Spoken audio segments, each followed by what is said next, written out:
ತಮ್ಮಗಳ ದೇಣಿಗೆಯಿಂದ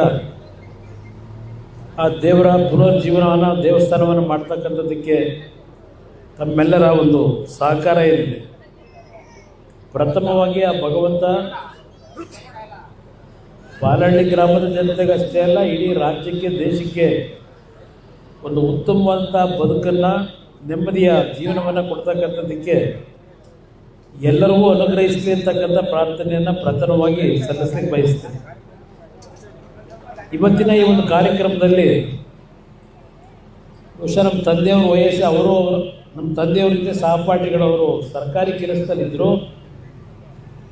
ಪ್ರಾರಂಭಿಕಂದ್ರೆ ನಾವು ಸಣ್ಣ ಮಕ್ಕಳಿದ್ದಾಗ ಪ್ರತಿನಿತ್ಯ ದೇವೇಗೌಡರ ಜೊತೆ ಅವರ ಸಂಬಂಧ ಏನಿದೆ, ಗಿರಿಗೌಡರು ತಮ್ಮ ಗ್ರಾಮದ ಹಿರಿಯರೇನಿದ್ದಾರೆ, ಸರ್ಕಾರದಲ್ಲೇ ಉನ್ನತವಾದಂಥ ಅಧಿಕಾರಿಗಳಾಗಿ ಗ್ರಾಮದ ಬಗ್ಗೆ ಅವರಲ್ಲಿ ಇರ್ತಕ್ಕಂಥ ಒಂದು ಪ್ರಾಮಾಣಿಕತೆ, ಬದ್ಧತೆಯಿಂದ ಯಾವುದೇ ರೀತಿಯ ಸರ್ಕಾರದ ಅನುದಾನಗಳಿದೆ.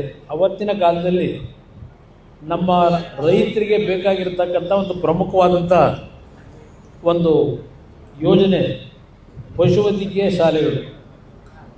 ಇಲ್ಲಿ ಪಶುಗಳಿಗೆ ಚಿಕಿತ್ಸೆ ಕೊಡ್ತಕ್ಕಂಥ ಕಟ್ಟಡವನ್ನು ಅವರ ಸ್ವಂತ ಹಣದಲ್ಲಿ ಕಟ್ಟತಕ್ಕಂಥ ನಿರ್ಧಾರ ಮಾಡಿ ಗ್ರಾಮದ ಜನತೆಗೆ, ಅದರಲ್ಲೂ ವಿಶೇಷವಾಗಿ ರೈತರಿಗೆ ಅವರು ಇಟ್ಟಿರ್ತಕ್ಕಂಥ ಒಂದು ಸಾಮಾಜಿಕ ಕಳಕಳಿಯನ್ನು ನಾವಿವತ್ತು ಕಾಣಬಹುದು.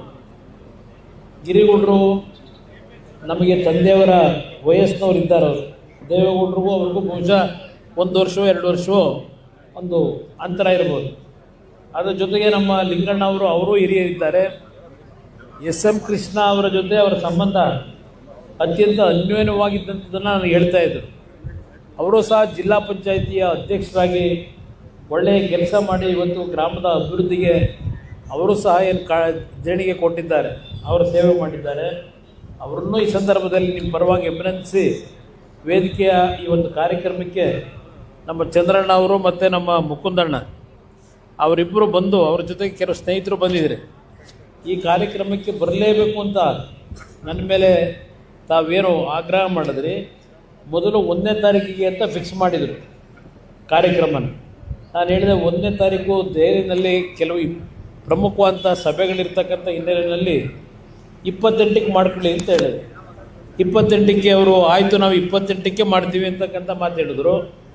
ಆದರೆ ಇವತ್ತು ಸಹ ನನಗೆ ದೆಹಲಿಯಲ್ಲಿ ವಿದೇಶದಿಂದ ಒಂದು 2-3 ದೊಡ್ಡ ಬಂಡವಾಳ ಹೂಡ್ತಕ್ಕಂಥವರು ಸಾಯಂಕಾಲ 6 ಗಂಟೆಗೆ ಸಮಯ ಕೇಳಿ ಆ ಒಂದು ಕಾರ್ಯಕ್ರಮಕ್ಕೂ ಹೋಗಬೇಕಾದಂಥ ಒಂದು ಹಿನ್ನೆಲೆಯಲ್ಲಿ ಇವತ್ತು ಸಹ ನನಗೆಲ್ಲೋ ಒಂದು ಕಡೆ ಏನಪ್ಪ ಏನು ಮಾಡೋದು, ಪಾಲಹಳ್ಳಿಯ ಜನತೆ ಇವತ್ತು ಈ ಒಂದು ಕಾರ್ಯಕ್ರಮಕ್ಕೆ ಬರಲಿಕ್ಕೆ ಹೇಳಿದ್ದಾರೆ, ಮತ್ತೇನಾದರೂ ಹೆಚ್ಚು ಕಡಿಮೆ ಆಗುತ್ತಾ ಅಂತೇಳಿ ಅವ್ರಗಳಿಗೆ ವಿಶೇಷವಾಗಿ ಮನವಿ ಮಾಡಿ 6 ಗಂಟೆ ಮೇಲೆ ಸಭೆ ಮಾಡೋಣ, ನಾನು ಬರೋದು ಲೇಟ್ ಆದ್ರೂ ವಿಡಿಯೋ ಕಾನ್ಫರೆನ್ಸ್ ಮುಖಾಂತರಲ್ಲಾದರೂ ನಿಮ್ಮ ಜೊತೆಯಲ್ಲಿ ಚರ್ಚೆ ಮಾಡ್ತೀನಿ ಅಂತಕ್ಕಂಥ ಮಾತೇಳಿ ಪಾಲಹಳ್ಳಿಗೆ ಇವತ್ತೇನು ಬರ್ತೀನಿ. ಯಾಕೆಂದರೆ ಬರೋದಕ್ಕಿಂತ ನಾನು ಬೆಳಗ್ಗೆ ಹೇಳಿದ್ದೆ, ನೆನ್ನೆ ದಿನ 9 ಗಂಟೆಗೆ ಬರ್ತೀನಿ ಅಂತ ಹೇಳಿದ್ದೆ.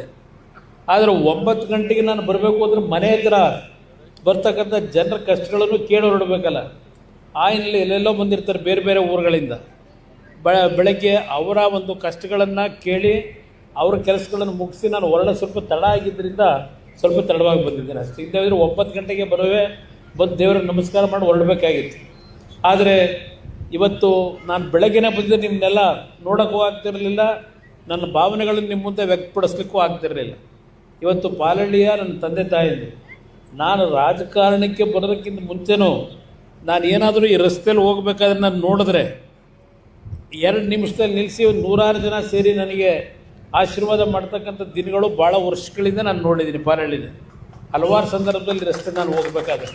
ಅದರಿಂದ ಪಾಲಹಳ್ಳಿಯ ಬಗ್ಗೆ ನನಗೆ ವಿಶೇಷವಾದಂಥ ಒಂದು ಮಮತೆಯನ್ನು ಇಟ್ಕೊಂಡಿದ್ದೇನೆ. ನೀವು ಸಹ ನನ್ನ ಮೇಲೆ ಏನೊಂದು ವಿಶೇಷವಾದಂಥ ಒಂದು ಮನೆಯ ಮಗನ ರೀತಿ ನನಗೆ ಆಶೀರ್ವಾದ ಮಾಡ್ತಿದ್ದೀನಿ. ಇಲ್ಲಿ ಇರ್ತಕ್ಕಂಥ ಕೆಲವು ಸಮಸ್ಯೆಗಳು ಗೊತ್ತು ನನಗೆ. ಆ ಸಮಸ್ಯೆಗಳನ್ನು ಸದ್ಯದಲ್ಲೇ ಬಗೆಹರಿಸ್ತಕ್ಕಂಥದ್ದಕ್ಕೆ ನಾನೇ ಸ್ವಲ್ಪ ಕೂತು ಎಲ್ಲರನ್ನೂ ಕರೆಸಿ ಮಾತನಾಡಿ ಈ ಒಂದು ಗೊಂದಲಗಳನ್ನು ಸರಿಪಡಿಸ್ತಕ್ಕಂಥದ್ದಕ್ಕೆ ಪ್ರಾಮಾಣಿಕವಾಗಿ ಪ್ರಯತ್ನ ಪಡ್ತೀನಿ. ಆದರೆ ಒಂದು ಊರಿಗೆ ಮತ್ತೆ ಏನು ಕಾರ್ಯಕ್ರಮಗಳಾಗಬೇಕು, ಏನೋ ಚಂದ್ರಣ್ಣ ಅಂದರು, ಅವ್ರು ಕೇಳಿದ್ದೆ 10 ಲಕ್ಷ, ನಾನು ಇಮಿಡಿಯೇಟಾಗಿ 10 ಲಕ್ಷ ಬಿಡುಗಡೆ ಮಾಡಿದೆ. ಈಗ ಹೇಳ್ತಾ ಇದ್ದಾರೆ, ಇಲ್ಲ ನನಗೆ ಗೊತ್ತಾಗಲಿಲ್ಲ ಹಿಂಗೆ ಅಂತೇಳಿ, ಮೊದಲೇ ಗೊತ್ತಾಗಿದ್ರೆ ಇನ್ನೊಂದು 10 ಲಕ್ಷ ಜಾಸ್ತಿ ಕೇಳಿವೆ ಅಂತ. ಅದ್ರ ಬಗ್ಗೆ ಯೋಚನೆ ಬೇಡ, ಇನ್ನೂ 10 ಲಕ್ಷ ರೂಪಾಯಿನ ಕೊಡ್ತಕ್ಕಂಥದ್ದಕ್ಕೆ ತೀರ್ಮಾನ ಮಾಡ್ತಿದ್ದೀನಿ. ಅದ್ರ ಜೊತೆಗೆ ನಮ್ಮ ಹಿರಿಯರಾಗಿರ್ತಕ್ಕಂಥ ಗಿರಿಗೌಡರು ಅವರ ಧರ್ಮಪತ್ನಿಯವರ ಹೆಸರಿನಲ್ಲಿ ಇಲ್ಲಿ ಒಂದು ಕೃಷಿ ಪತ್ತಿನ ಒಂದು ಶ್ರೀರಂಗಪಟ್ಟಣದಲ್ಲಿ ಇಲ್ಲ ಕೃಷಿ ಪತ್ತಿನ ಕೃಷಿಕ ಸಮಾಜದ ಒಂದು ಕಟ್ಟಡ ಏನು ಕಟ್ಟಿದ್ದಾರೆ. ಅದು ಹೆಚ್ಚುವರಿಯಾಗಿ ಮೊದಲನೇ ಅಂತಸ್ತಿನ ಕಟ್ಟಡ ಕಟ್ತಕ್ಕಂಥದ್ದಕ್ಕೆ ಗಿರಿಗೌಡರು ನನಗೆ ಏನೊಂದು ಸೂಚನೆ ಕೊಟ್ಟಿದ್ದಾರೆ. ನಾನು ಗ್ರೌಂಡ್ ಫ್ಲೋರ್ ಕಟ್ಟಿರ್ತಕ್ಕಂಥದ್ದನ್ನು ಸ್ವಲ್ಪ ಅದನ್ನು ಇಂಪ್ರೂವ್ ಮಾಡಿ ಅಂತೇಳಿ, ಅದಕ್ಕೂ ಸಹ ಸದ್ಯದಲ್ಲೇ ತಕ್ಷಣದಲ್ಲೇ ಹಣ ಬಿಡುಗಡೆ ಮಾಡಿಕೊಡ್ತೀವಿ ಅಂತಕ್ಕಂಥ ಮಾತನ್ನು ಹೇಳಿ, ಒಂದು ನಾನು ನಿಮ್ಮಲ್ಲಿ ಹೇಳ್ತಕ್ಕಂಥದ್ದು, ಏನೇ ಭಿನ್ನಾಭಿಪ್ರಾಯಗಳು ಬರಲಿ, ಈ ಬಾರಿ ನಾನು ನಿಮಗೆ ಮನವಿ ಮಾಡೋದು, ನಾನು ವೈಯಕ್ತಿಕವಾದಂಥ ಸ್ವಾರ್ಥಕ್ಕೆ ನಾನು ಕೇಳಲ್ಲ. ನಾನು ರಾಜಕಾರಣಕ್ಕೆ ಬಂದಿದ್ದು ಆಕಸ್ಮಿಕ, ಮುಖ್ಯಮಂತ್ರಿ ಆಗಿದ್ದು ನಿಮ್ಮಂಥ ಹಿರಿಯರ ತಾಯಂದಿರ ಆಶೀರ್ವಾದ, ಅದು ಆಕಸ್ಮಿಕವಾಗಿ ಮುಖ್ಯಮಂತ್ರಿ ಆದನು. 120 ಸ್ಥಾನ ತಗೊಂಡು ನಾನು ಮುಖ್ಯಮಂತ್ರಿ ಆದನಲ್ಲ. ಮೊದಲನೇ ಬಾರಿ 58 ಸ್ಥಾನ ಗೆದ್ದಿದ್ದು. ಆಗ ನಡೆದಂಥ ಕೆಲವು ರಾಜಕೀಯದ ಬೆಳವಣಿಗೆಯಲ್ಲಿ BJP ಅವ್ರ ಜೊತೆ ಸರ್ಕಾರ ಮಾಡಿದೆ. ಬಹುಶಃ ಆ 2 ವರ್ಷದ ಸರ್ಕಾರ ಏನು ಮಾಡಿದ್ವಿ 20 ತಿಂಗಳು, ಇವತ್ತು ಎಲ್ಲೇ ಹೋದರೂ ಜನ ನೆನೆಸ್ಕೊಳ್ತಕ್ಕಂಥದ್ದು ಆ 20 ತಿಂಗಳ ಆಡಳಿತ. ಅದಾದ ನಂತರ ಕಾಂಗ್ರೆಸ್ನವ್ರ ಜೊತೆನಲ್ಲೂ 14 ತಿಂಗಳೇನು ಸರ್ಕಾರ ಮಾಡಿದೆ.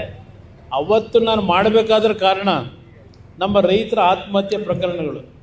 ಮಂಡ್ಯ ಜಿಲ್ಲೆಯಲ್ಲೇ ಸುಮಾರು 200ಕ್ಕೂ ಹೆಚ್ಚು ಕುಟುಂಬದಲ್ಲಿ ಆತ್ಮಹತ್ಯೆ ಪ್ರಕರಣಗಳು ನಡೆದಿತ್ತು. ನಾನು 200 ಕುಟುಂಬವನ್ನು ಭೇಟಿ ಮಾಡಿದ್ದೇನೆ. 200 ಕುಟುಂಬಕ್ಕೂ ಸಾಂತ್ವನ ಹೇಳ್ತಕ್ಕಂಥದ್ದಕ್ಕೆ ಪ್ರಾಮಾಣಿಕವಾಗಿ ನಾವು ಪ್ರಯತ್ನ ಪಟ್ಟು. ಆದರೆ ಒಂದು ಮಾತು ಹೇಳಿದ್ದೆ ರೈತರಿಗೆ, ಯಾವುದೇ ಕಾರಣಕ್ಕೂ ಎಂಥ ಸಮಸ್ಯೆಗಳು ಬಂದರೂ ಆತ್ಮಹತ್ಯೆಗೆ ಶರಣಾಗಬೇಡಿ. ನಮ್ಮ ಪಕ್ಷ ಏನಾದರೂ ಅಧಿಕಾರಿಗೆ ಬಂದರೆ ನಿಮ್ಮ ಸಾಲವನ್ನು ಸಂಪೂರ್ಣವಾಗಿ ಮನ್ನಾ ಮಾಡಿಕೊಡ್ತೀನಿ ಅಂತಕ್ಕಂಥ ಮಾತು ಹೇಳಿದ್ದೆ. ಆದರೂ ಸಹ ನನಗೆ ಬಂದಿದ್ದು ಕೇವಲ 38 ಸ್ಥಾನ. ಅದೇನೋ ಭಗವಂತನ ಇಚ್ಛೆ. ಕಾಂಗ್ರೆಸ್ನವ್ರು ಏನು ನಮ್ಮನ್ನು ದೂಷಿಸ್ತಾರೆ ಅವರೇ ಬಂದು ಮುಖ್ಯಮಂತ್ರಿ ಆಗ್ತಕ್ಕಂಥದ್ದಕ್ಕೆ ಬೆಂಬಲ ಕೊಡ್ತೀವಿ ಅಂತೇಳಿ ದೆಹಲಿ ನಾಯಕರುಗಳು ಬಂದರು. ನಾನು ಅವತ್ತು ಒಪ್ಕೊಂಡಿದ್ದು ಕಾರಣ, ನನ್ನ ರೈತರಿಗೆ ಸಾಲ ಮನ್ನಾ ಮಾಡಲಿಕ್ಕೆ ಸರ್ಕಾರಗಳು ಹಲವಾರು ಪಕ್ಷಗಳ ನಾಯಕರು ಎಲ್ಲಿದೆ ದುಡ್ಡು ಸುಳ್ಳು ಹೇಳ್ತಾನೆ, ಇವನು ಅಧಿಕಾರಿಗೆ ಬರಲ್ಲ, ಅದರಿಂದ ಸುಳ್ಳು ಹೇಳ್ತಾನೆ, ನಿಮ್ಗಳು ನಂಬೇಡಿ ಇವನ ಮಾತನ್ನು ಅಂತ ಹೇಳೋರು. ಸಾಲ ಮನ್ನಾ ಮಾಡ್ತೀವಿ ಅಂದರೆ ಆ ಇದ್ದಂಥ 14 ತಿಂಗಳಲ್ಲಿ ಅವರ ನನಗೆ ಸರಿಯಾದ ರೀತಿ ಸಹಕಾರ ಇಲ್ಲದೆ ಇದ್ದರು 25,000 ಕೋಟಿ ಹಣವನ್ನು ಹೊಂದಿಸಿ ನಮ್ಮ ರೈತರ ಸಾಲ ಮನ್ನಾ ಮಾಡ್ತಕ್ಕಂಥ ನಿರ್ಧಾರ ನಾನೇನು ಅವತ್ತು ಮಾಡಿದೆ. ಮಂಡ್ಯ ಜಿಲ್ಲೆ ಒಂದು ಜಿಲ್ಲೆಗೆ ಸುಮಾರು 750ರಿಂದ 800 ಕೋಟಿವರೆಗೆ ಸಾಲ ಮನ್ನಾ ಆಯಿತು. 800 ಕೋಟಿವರೆಗೆ. ಇದು ನಾನು ಕರ್ತವ್ಯ ಮಾಡಿದ್ದೇನೆ, ಇದೇನು ಧರ್ಮಕ್ಕೆ ಮಾಡೋದಲ್ಲ. ನಿಮ್ಮಗಳ ಒಂದು ನೋವುಗಳಿಗೆ ಸರ್ಕಾರಗಳು ಸ್ಪಂದಿಸಬೇಕು. ಸರ್ಕಾರ ಇರೋದೇ ನಿಮ್ಮ ಕಷ್ಟ ಸುಖದಲ್ಲಿ ಭಾಗಿಯಾಗಲಿ.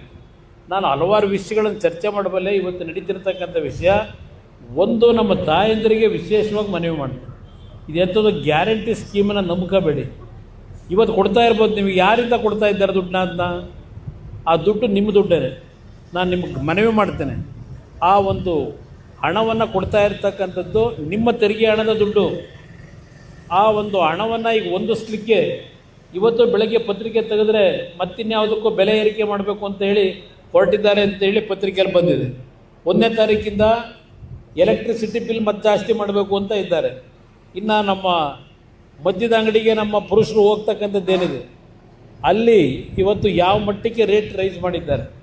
ಇವೆಲ್ಲ ನೋಡಿದಾಗ ನಿಮ್ಮ ಕಿಸೆಗೆ ಕೈ ಹಾಕಿ ನಿಮ್ಮ ದುಡ್ಡನ್ನು ಕಿತ್ಕೊಂಡು ನಿಮಗೆ ದುಡ್ಡು ಕೊಡ್ತಾ ಇದ್ದಾರೆ. ಅವರೇನು ಧರ್ಮಕ್ಕೆ ಕೊಡ್ತಾ ಇಲ್ಲ. ಈ ರೀತಿಯ ಟ್ಯಾಕ್ಸ್ಗಳನ್ನು ಹಾಕಿದ್ರೆ ಬಹುಶಃ ನಾನೇ ಆ ಜಾಗದಲ್ಲಿ ಇದ್ದರೆ 5,000 ರೂಪಾಯಿ ಕೊಡುವೆ ತಿಂಗಳಿಗೆ. ಅದೇನು ದೊಡ್ಡ ವಿಷಯ ಇರಲಿಲ್ಲ. ಅದರಿಂದ ಇವತ್ತು ಇದಕ್ಕೆ ಮರಳಾಗಬೇಡಿ. ನನ್ನ ಕಾರ್ಯಕ್ರಮಗಳು, ನಮ್ಮ ಪಕ್ಷದ ಕಾರ್ಯಕ್ರಮ, ನನ್ನ ರೈತರು ಬೆಳೀತಕ್ಕಂಥ ಬೆಳೆ ಸರಿಯಾದ ರೀತಿಯ ಬೆಲೆ ದೊರಕಬೇಕು. ನೀವು ಬೆಳೀತಕ್ಕಂಥ ಬೆಳೆ ಯಾವ ರೀತಿ ಇರಬೇಕು ಅಂತಕ್ಕಂಥದ್ದಕ್ಕೆ ಪ್ರತಿಯೊಂದು ಹಳ್ಳಿಯಲ್ಲಿ ರೈತರಿಗೆ ತಿಳುವಳಿಕೆ ಮೂಡಿಸ್ತಕ್ಕಂಥ ಕಾರ್ಯಕ್ರಮ ಪಂಚಾಯತಿ ಕೇಂದ್ರದಲ್ಲಿ ಮಾಡಬೇಕು. ನಮ್ಮ ಮಕ್ಕಳ ವಿದ್ಯಾಭ್ಯಾಸಕ್ಕೆ PUCವರೆಗೆ LKGಯಿಂದ ₹1 ನೀವು ಹಣ ಖರ್ಚು ಮಾಡಿದೆ, ನಿಮಗೆ ಇಂಗ್ಲೀಷು ಮತ್ತು ಕನ್ನಡ ಮಾಧ್ಯಮದ ಶಾಲೆಗಳು ಖಾಸಗಿ ಶಾಲೆಗಳು ಹೇಗಿದ್ದಾವೆ ಆ ಮಟ್ಟದ ಶಾಲೆಗಳನ್ನು ತೆರಿಬೇಕು ಅನ್ನೋದು ನನ್ನ ಕಾರ್ಯಕ್ರಮ. ಇವತ್ತು ಏನಾದರೂ ನಿಮ್ಮ ಮಕ್ಕಳನ್ನ ಎಲ್ಲಾದರೂ ಖಾಸಗಿ ಶಾಲೆಗೆ ಇಂಗ್ಲೀಷ್ ಶಾಲೆಗೆ ಸೇರಿಸಬೇಕು ಅಂದರೆ 2 ರಿಂದ 3 ಲಕ್ಷ ರೂಪಾಯಿ ವರ್ಷಕ್ಕೆ ಖರ್ಚು ಮಾಡಬೇಕು. ನೀವು ಎಲ್ಲಿಂದ ತರಕ್ಕೆ ಸಾಧ್ಯ? 2 ಮಕ್ಕಳು 3 ಮಕ್ಕಳು ಇದ್ದರೆ ಎಲ್ಲಿ ಕೊಡ್ತೀರಿ ನೀವು ದುಡ್ಡನ್ನು ಕಟ್ಟಕ್ಕೆ ಸಾಧ್ಯ ಬಡವರು? ಅದರಿಂದ ನಾನು ಇವತ್ತು ಹೊಸ ರೀತಿಯ ಒಂದು ಯೋಜನೆಗಳು ನಿಮ್ಮ ಬದುಕನ್ನು ಸರಿಪಡಿಸ್ತಕ್ಕಂಥದ್ದಕ್ಕೆ ನನ್ನ ಕಾರ್ಯಕ್ರಮ ಇದೆ. ಸುಮ್ಮನೆ ನಿಮಗೆ ಕಾಟಾಚಾರದ ಕಾರ್ಯಕ್ರಮ ಕೊಡಲಿಕ್ಕೆ ಇವತ್ತು ನಮ್ಮ ಪಕ್ಷದ ಕಾರ್ಯಕ್ರಮ ಅಲ್ಲ. ದಯವಿಟ್ಟು ಒಂದು ಅವಕಾಶ, ಯಾವುದೇ ರೀತಿಯ ಸಂಶಯ ಪಡದೆ, ನಮ್ಮ ಮೇಲೆ ಅನುಮಾನಗಳು ಪಡದೆ, ಒಂದು ಬಾರಿ 5 ವರ್ಷದ ಸರ್ಕಾರ ತರಲಿಕ್ಕೆ ನಿಮ್ಮ ಆಶೀರ್ವಾದ ಬೇಕು. 5 ವರ್ಷದ ಸರ್ಕಾರ ಬಂದರೆ ಇಡೀ ದೇಶದಲ್ಲಿ ಯಾರೂ ಮಾಡಲಿಕ್ಕೆ ಆಗದೇ ಇರತಕ್ಕಂಥ ಯೋಜನೆಗಳನ್ನು ಈ ರಾಜ್ಯದಲ್ಲಿ ತರಲಿಕ್ಕೆ ಸಾಧ್ಯ ಇದೆ. ಹಣದ ಕೊರತೆ ಇಲ್ಲ ನಮ್ಮ ರಾಜ್ಯ ಸರ್ಕಾರದಲ್ಲಿ. ದುಡ್ಡು ನೀವು ಯಥೇಚ್ಛವಾಗಿ ಕೊಡ್ತಾ ಇದ್ದೀರಿ. ಆ ದುಡ್ಡನ್ನು ಇವತ್ತು ಲೂಟಿ ಮಾಡ್ತಾ ಇದ್ದಾರೆ. ಅದೆಲ್ಲವನ್ನು ನಾನು ರಾಜಕೀಯದಲ್ಲಿ ಚರ್ಚೆ ಮಾಡಲಿಕ್ಕೆ ಹೋಗಲ್ಲ. ಆದರೆ ಒಂದು ನಿಮ್ಮಲ್ಲಿ ನಾನು ಮನವಿ ಮಾಡ್ತೇನೆ, ಈಗ ಬಂದಾಗ ದಾರಿ ಉದ್ದಕ್ಕೂ ನನ್ನ ತಾಯಂದಿರು, ಹಿರಿಯರು ಮತ್ತು ಕೆಲವು ಯುವಕರು ನಿನ್ನ ಹಣ, ನಿನ್ನ ಆರೋಗ್ಯವನ್ನು ಸರಿಯಾಗಿಟ್ಕ, ನಿನ್ನ ಆರೋಗ್ಯ ಚೆನ್ನಾಗಿರಬೇಕು ಅಂತ ಹೇಳಿ ದಾರಿ ಉದ್ದಕ್ಕೂ ಹೇಳ್ತಾ ಇದ್ದೀನಿ, ಕೇಳಿಸ್ಕೊಂಡೆ. ಈಗ ನಾನು ಉಳಿದಿರ್ತಕ್ಕಂಥದ್ದು 5 ಬಾರಿ ಉಳಿದಿದ್ದೇನೆ ನಿಮ್ಗೆ ಹೇಳಬೇಕು ಅನ್ನೋದಾದರೆ, 3 ಬಾರಿ ನನಗೆ ಈ ಹೃದಯದ ಚಿಕಿತ್ಸೆ ಆಗಿರ್ತಕ್ಕಂಥದ್ದು 3 ಬಾರಿ ಆಗಿದೆ. 2 ಬಾರಿ ನನಗೆ ಬ್ರೈನ್ ಮೇಲಾದಂಥ ಒಂದು ಸರ್ಕಾರ ಒತ್ತಡ, ನನಗೆ ನಿದ್ದೆ ಇಲ್ಲ. ದಿನಕ್ಕೆ 2 ಗಂಟೆ 3 ಗಂಟೆ ನಾನು ನಿದ್ದೆ ಮಾಡ್ತಕ್ಕಂಥ ಹವ್ಯಾಸ. ಕಾರಣ ಏನು ಅಂದರೆ ಬೆಳಗಿನ ಜಾವ 3 ಗಂಟೆ 4 ಗಂಟೆವರೆಗೆ ಹಳ್ಳಿ ಸುತ್ತತಕ್ಕಂಥ ಒಂದು ವಾತಾವರಣ ಏನಿತ್ತು ಹೋಗಿದ್ದೇನೆ. ಜನ ಕಾದು ನನಗೇನು ಆಶೀರ್ವಾದ ಮಾಡ್ತಾಯಿದ್ರಿ. ದೇಹಕ್ಕೆ ದಂಡನೆ ಕೊಟ್ಕೊಂಡ್ಬಿಟ್ಟಿದ್ದೀನಿ. ನಾನು ಭಾಳ ದಂಡನೆ ಕೊಟ್ಕೊಂಡಿದ್ದೇನೆ. ಕಾರಣ ನನಗೋಸ್ಕರ ಅಲ್ಲ, ಈ ರಾಜ್ಯದ ಜನತೆಯ ಬದುಕನ್ನು ಸರಿಪಡಿಸಬೇಕು ಅಂತ ಹೇಳಿ. ಇಲ್ಲಿ ನಮ್ಮ ಗಿರಿಗೌಡರು ಕೂತಿದ್ದಾರೆ, ದೇವೇಗೌಡರು ಅವ್ರ ಜೀವನ ಎಲ್ಲ ನನ್ನ ರೈತ ರೈತ ರೈತ ಅಂತಲೇ ಬದುಕಿದ್ರು. ಇವತ್ತು ಸಹ 93ನೇ ವರ್ಷದಲ್ಲೂ ತಾವೇನೋ ಟಿ ವಿಲಿ ಏನಾದರೂ ನೋಡಿದರೆ ರಾಜ್ಯಸಭೆಯಲ್ಲಿ ಕೈ ಮುಗಿದು ಕಣ್ಣಲ್ಲಿ ನೀರಾಕಿ ಕೇಳ್ತಾರೆ. ನಾನು ಜನಕ್ಕೆ ನೀರಿನ ಅವಶ್ಯಕತೆ ಇದೆ, ಎಲ್ಲ ನನ್ನ ರಾಜ್ಯಸಭಾ ಸದಸ್ಯರಿಗೆ ಮನವಿ ಮಾಡ್ತೇನೆ, ನಮ್ಮ ಜನಗಳ ಕಷ್ಟ ಬಗೆಹರಿಸಿ ಅಂತೇಳಿ ಈ ವಯಸ್ಸಿನಲ್ಲೂ ಅವರಲ್ಲಿ ಕೈ ಮುಗಿದು ಗೋಗರಿರ್ತಕ್ಕಂಥ ದೃಶ್ಯ ನೋಡಿದ್ರೆ ಹಲವಾರು ರಾಜ್ಯದ ರಾಜ್ಯಸಭಾ ಸದಸ್ಯರು ಕಣ್ಣಲ್ಲಿ ನೀರು ಹಾಕ್ತಾರೆ. ಈ ರೀತಿಯ ನಮ್ಮ ಒಂದು ಕಮಿಟ್ಮೆಂಟ್ ಏನಿದೆ, ದಯವಿಟ್ಟು ಒಂದು ಬಾರಿ ಸಣ್ಣ ಪುಟ್ಟ ಲೋಕಲ್ ಏನೇ ಇದ್ಕೊಳ್ಳಿ ಭಿನ್ನಾಭಿಪ್ರಾಯಗಳು, ಒಂದು ಅವಕಾಶ ತಾವು ಈ ಒಂದು ಸಂದರ್ಭದಲ್ಲಿ ನನ್ನನ್ನು ನೋಡಿ ನೀವು ತೀರ್ಮಾನ ಮಾಡಿದ್ರೆ ನಿಮ್ಮ ಬದುಕನ್ನು ಸರಿಪಡಿಸ್ಕೊಡ್ತಕ್ಕಂಥದ್ದು. ನಾನು ಈ ಭೂಮಿಗೆ ಹೋಗೋದಕ್ಕಿಂತ ಮುಂಚೆ ಬದುಕ್ತೀನಿ, ದೇವರು ನನಗೆ ಅಷ್ಟು ಸುಲಭ ಕರ್ಕೊಳ್ಳಲ್ಲ. ಯಾಕೆಂದರೆ ಈ 5 ಬಾರಿ ನನ್ನ ಜೀವ ಉಳಿಸಿರೋದು ಏನಾದರೂ ಈ ರಾಜ್ಯದಲ್ಲಿ ಬಡವರಿಗೆ ಕೆಲಸ ಮಾಡಲಿ ಅಂತಕ್ಕಂಥದ್ದು ಉಳಿಸಿದಾನ ಹೊರತು ನನಗೇನು ಯಾವ ವೈಯಕ್ತಿಕವಾದಂಥ ಆಸೆಗಳಿಲ್ಲ. ನಾನೊಂದು ರೀತಿ ಇತ್ತೀಚಿನ ದಿನಗಳಲ್ಲಿ ವೈರಾಗ್ಯಕ್ಕೆ ಒಳಗಾಗಿದ್ದೀನಿ. ಕಾರಣ ಯಾಕೆ? ಇವತ್ತು ದಿನ ಬೆಳಗ್ಗೆ ಟಿ ವಿ ಹಾಕಿದ್ರೆ 6 ಗಂಟೆಗೋ 6:15 ಗಂಟೆಗೆ ನೀವು ಎದ್ದು ಟಿ ವಿ ಹಾಕಿದ್ರೆ ದೇವರ ನಾಮ ಕೇಳೋಕ್ಕೆ ಸಾಧ್ಯ ಇಲ್ಲ. ಎಲ್ಲ ಮೊದಲು ಟಿ ವಿಗಳಲ್ಲಿ ದೇವರ ನಾಮ ಹಾಕೋರು. ಈಗ ಬೆಳಗ್ಗೆ 6 ಗಂಟೆ ನಾವು ಟಿ ವಿ ಹಾಕಿದ್ರೆ ಅಲ್ಲೆಲ್ಲ ಒಂದು ಕೊಲೆ ಆಯಿತು, ಇಲ್ಲೆಲ್ಲ ಒಂದು ಹೆಣ್ಣು ಮಕ್ಕಳ ಮೇಲೆ ಅಕ್ರಮ ಆಯಿತು. ಈ ವಿಷಯಗಳು ಇವತ್ತು ಪ್ರತಿನಿತ್ಯ ಏನು ಬರ್ತಾ ಇದೆ. ನಾನು ಅದಕ್ಕೋಸ್ಕರಲೇ ಒಂದು ಮಾತು ಹೇಳಿದೆ ಶಿವಮೊಗ್ಗದಲ್ಲಿ ಮಾತನಾಡಬೇಕಾದ್ರೆ, ನಮ್ಮ ಹಳೆಯ ಸಂಸ್ಕೃತಿಯನ್ನು ಪ್ರತಿ ಶಾಲೆಯಲ್ಲಿ ಕಲಿಸ್ತಕ್ಕಂಥದ್ದಕ್ಕೆ ವಾರದಲ್ಲಿ 1 ದಿವಸ ಎಲ್ಲಿ ನಮ್ಮ ದೊಡ್ಡವರು ಇದ್ದಾರಲ್ಲ, ಇಲ್ಲಿ ಗಿರಿಗೌಡ್ರಂತರು, ಇಲ್ಲಿ ಲಿಂಗಣ್ಣಂತರು, ಅವತ್ತಿನ ಬದುಕೆ ಆಗಿತ್ತು.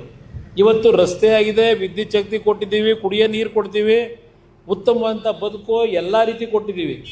ಆದರೆ ನಿಮಗೆ ನೆಮ್ಮದಿ ಇದೆಯಾ ರಾತ್ರಿ ಮನಗದಾಗ? ಅವತ್ತಿನ ದಿನ ರಸ್ತೆ ಇಲ್ಲ, ವಿದ್ಯುತ್ ಶಕ್ತಿ ಇಲ್ಲ, ಕುಡಿಯೋ ನೀರು, ಕೆರೆನಲ್ಲಿ ಒಂದು ಕಡೆ ದನ ತೊಳಿತಾ ಇರೋರು, ಇನ್ನೊಂದು ಕಡೆ ಬಟ್ಟೆ ಒಗಿತಾ ಇರೋರು, ಅದೇ ನೀರನ್ನ ಎತ್ಕೊಂಬರು ಮನೆಯಲ್ಲಿ ಆ ಒಂದು ಹಳೆ ಪಂಚೆ ಉಟ್ಕೊಂಡಿದ್ದು ಇದಾಗಿದ್ದರೆ ಹೊರದೋಗಿರೋದನ್ನ ಅದನ್ನೇ ಫಿಲ್ಟ್ರ್ ಮಾಡ್ಕೊಳ್ಳಿವ್ರಿ, ಆ ಕಂಟಕ್ಕೆ ಕಟ್ಟವ್ರಿ, ಆ ನೀರಲ್ಲಿ ಕುಡಿತಾ ಇದ್ದು. ಅವತ್ತೇನೋ ಆಯ್ತಿರಲಿಲ್ಲ, ಈಗ ಎಲ್ಲೆಲ್ಲೋ ಇಟ್ಟವರಲ್ಲ. ಇಲ್ಲಿ ಇದು ಕುಡಿದ್ರೂ ಇವತ್ತು ಆರೋಗ್ಯ ಸರಿಪಡಿಸ್ಕೊಳ್ಳೋಕ್ಕಾಗಲ್ಲ ಇಲ್ಲಿಟ್ಟಿರ್ತಕ್ಕಂಥ ನಮ್ಮ ನೀರನ್ನು.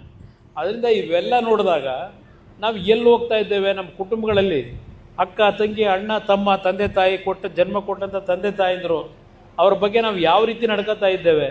ಇದೆಲ್ಲ ನೋಡಿದಾಗ ಇದೊಂದು ಬದುಕ ಅಂತಕ್ಕಂಥ ಒಂದು ಮನಸ್ಸಿನಲ್ಲಿ ನೋವು ನನಗೆ ಪ್ರತಿನಿತ್ಯ ಕಾಡ್ತದೆ. ಅದೆಲ್ಲ ಸರಿಪಡಿಸ್ತಕ್ಕಂಥ ನಿಟ್ಟಿನಲ್ಲಿ ಒಂದು ಒಳ್ಳೆಯ ಸರ್ಕಾರ ತರಲಿಕ್ಕೆ ಬಿಗಿಯಾದಂಥ ಆಡಳಿತ ಬೇಕು. ಅದಕ್ಕೆ ನಿಮ್ಮ ಆಶೀರ್ವಾದ ಇರಲಿ. ಸ್ವಲ್ಪ ಭಾಳನೇ ಜಾಸ್ತಿ ಮಾತಾಡಿದ್ದೀನಿ, ಯಾಕೆಂದರೆ ಇದು ಹೇಳದೇ ಇದ್ದರೂ ತಪ್ಪಾಗುತ್ತೆ ಅಂತೇಳಿ ಸ್ವಲ್ಪ ವಿಷಯಗಳನ್ನು ಪ್ರಸ್ತಾಪ ಮಾಡಿದ್ದೇನೆ. ನಾನು ಎಲ್ಲ ನೋಡಾಗಿದೆ. 2 ಬಾರಿ ಆಕಸ್ಮಿಕವಾಗಿ ದೇವರು ಕೊಟ್ಟಂಥ ಮುಖ್ಯಮಂತ್ರಿ ಸ್ಥಾನನೂ ನೋಡಾಯಿತು. ಈಗ ದೆಹಲಿ ಒಳಗೆ ನರೇಂದ್ರ ಮೋದಿಯವರ ಸರ್ಕಾರದಲ್ಲಿ 2 ಇಲಾಖೆನ ಇವತ್ತಿನ ನಿರ್ವಹಣೆ ಮಾಡ್ತಾ ಇದ್ದೇನೆ. ಅಲ್ಲೂ ಸಹ ನನಗೆ ಅದರ ಅನುಭವ ಏನಾಗಿದೆ, ಕೆಲವು ವಿಷಯಗಳನ್ನು ಮಾತಾಡ್ತಕ್ಕಂಥ ಪರಿಸ್ಥಿತಿಯಲ್ಲಿ ಇಲ್ಲ. ಆದರೆ ಕರ್ನಾಟಕದಲ್ಲಿ ಇವತ್ತು